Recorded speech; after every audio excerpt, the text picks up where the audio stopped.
Hey, boys and girls, happy Wednesday. It is the 29th of April. Can't believe we're almost done with April. That seems so crazy to me. But we're just going to get right into our lesson today. Our read aloud will be continuing tomorrow.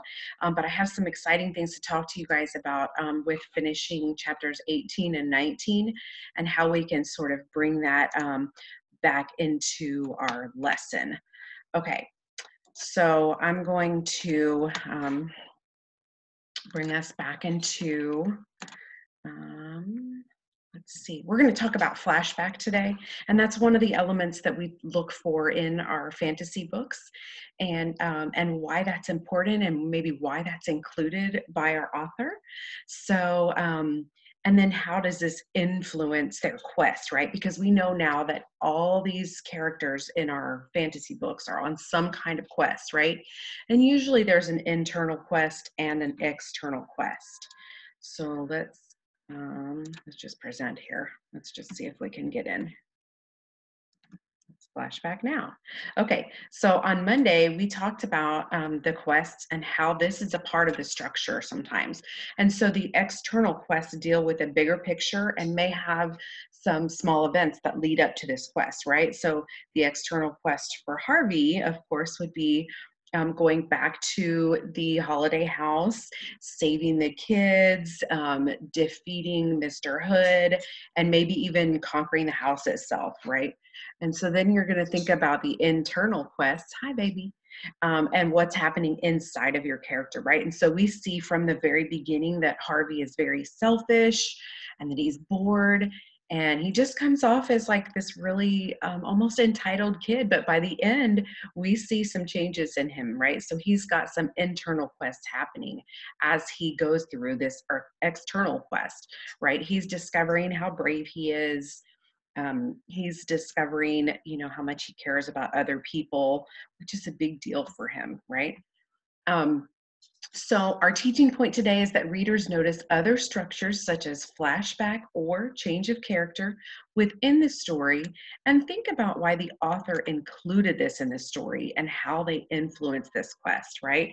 So you always want to ask yourself, why did the author include something? What is it that they're trying to have you learn? Um, and then, so change of character, that just means like when you're basically following one person and then all of a sudden the story switches to another character. And that happens quite often in this book for sure, and in most fantasy books. So we're going to continue. How do we see this, right? We're going to see this in several ways. A flashback is when a part of the story has already happened. So let's think for a moment about chapter 18, okay? In chapter 18, we learned quite a bit about Mrs. Griffin. We learned about her childhood, why she's at the house, and the author very clearly did this for a reason, okay? And so let's move on. This is an important part of understanding Mrs. Griffin, okay? And he said to me, this is Mr. Hood speaking, if you stay here forever and ever, you'll never die.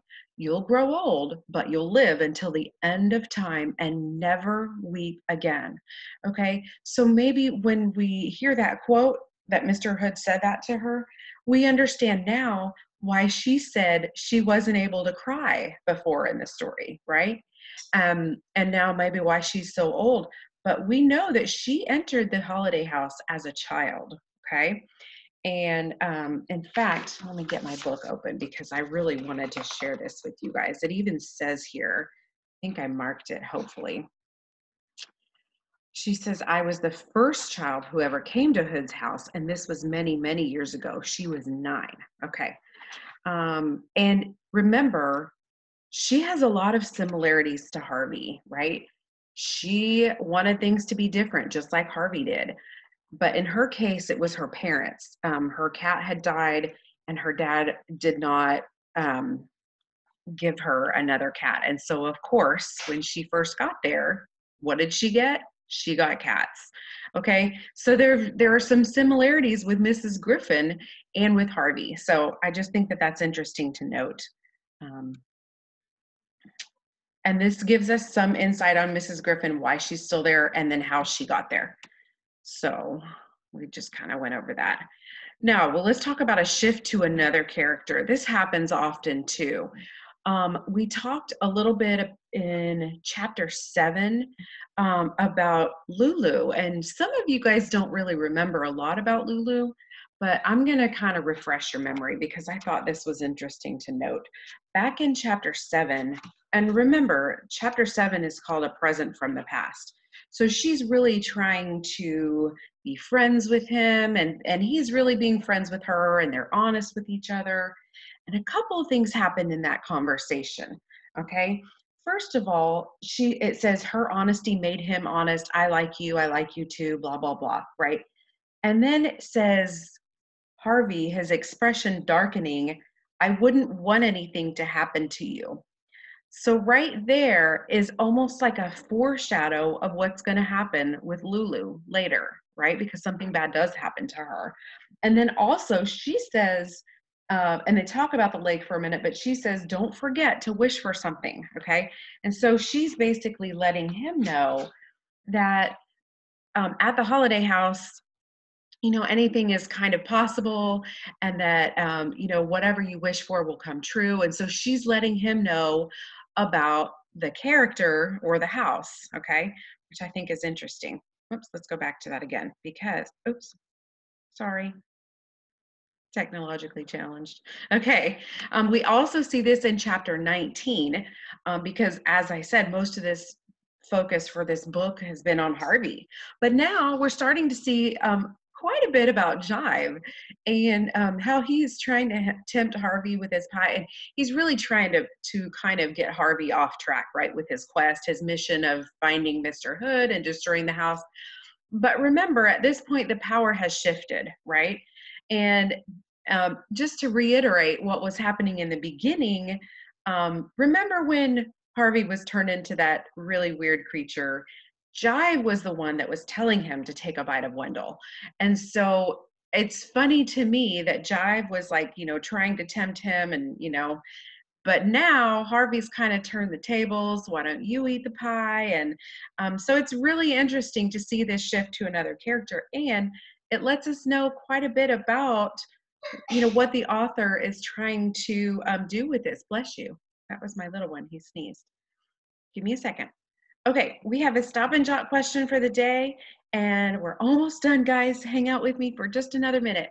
In the beginning of chapter 19, Rictus seems to have the power. And so our question today is, how does Harvey take control and defeat Jive? And is this part of his quest? Okay. So give that some real thought, enter your response in Canvas. So what you'll do is, of course, you'll first log into SSO. You'll log into your Canvas for language arts. And under the quizzes, you're going to respond to that question of the day. Be sure to hit submit. I cannot see your answers if you don't hit submit. And I'm going to take off this reading log bit because we're going to do that on Friday.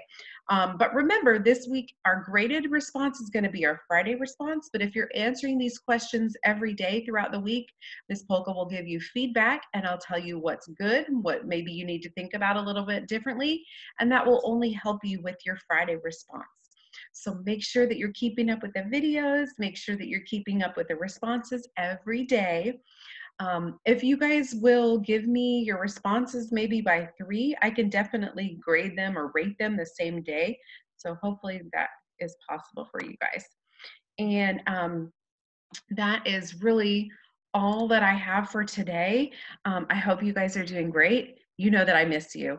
And so today we're having a Zoom from 10 to 10:30, and then again on Friday from 10 to 10:30. So hopefully you guys can join us there, and we will see you soon.